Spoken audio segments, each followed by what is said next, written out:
Hello student, তোমরা সবাই class 8-এর suggestion চেয়েছো, সেই জন্য তোমাদের সাজেশানগুলি নিয়ে আসা হয়েছে। দেখো, তোমাদের 2026 সালের দ্বিতীয় পর্যায়ে পরীক্ষার জন্য যে 20টি প্রশ্ন নিয়ে আসা হয়েছে, সেই প্রশ্নগুলি ভালোভাবে দেখে নাও, আর এই প্রশ্নগুলোর উত্তর তোমরা খুব ভালোভাবে তৈরি করে রাখবে।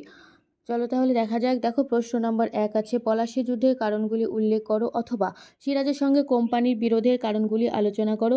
দ্বিতীয় নম্বর প্রশ্ন দেখো, চার্লস সুটের প্রতিবেদনে কি বলা হয়েছিল, এর ফলাফল কি হয়েছিল। তৃতীয় নম্বর প্রশ্ন দেখো, বাংলার কৃষক সমাজের ওপর চিরস্থায়ী বন্দোবস্তের প্রভাব কেমন ছিল বলে তোমার মনে হয়। 4 নম্বর প্রশ্ন দেখো, নারী শিক্ষা প্রসারে ঈশ্বরচন্দ্র বিদ্যাসাগরের অবদান আলোচনা করো।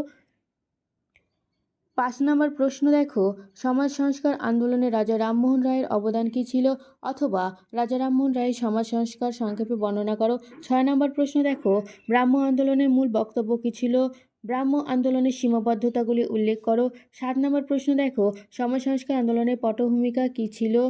8 নম্বর প্রশ্ন দেখো, টিকা লেখো স্যার সৈয়দ আহমেদ খান। 9 নম্বর প্রশ্ন দেখো, টিকা লেখো সাঁওতাল হুল।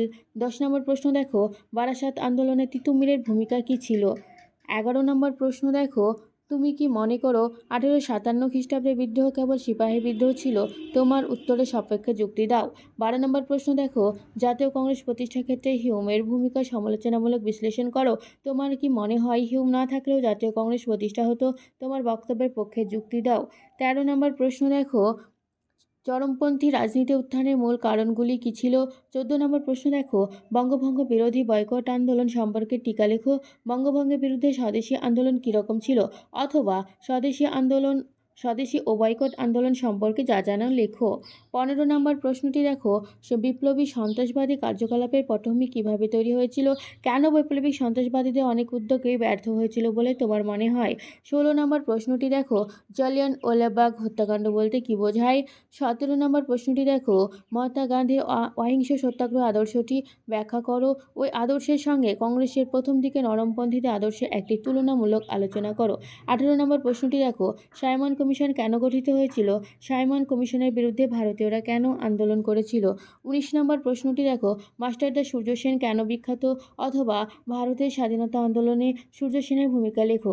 20 নম্বর প্রশ্নটি দেখো, ভারতের স্বাধীনতা সংগ্রামে নেতাজি সুভাষচন্দ্র বসুর ভূমিকা কী ছিল, অথবা ভারতের স্বাধীনতা সংগ্রামে সুভাষচন্দ্র বসুর অবদান সংক্ষেপে আলোচনা করো।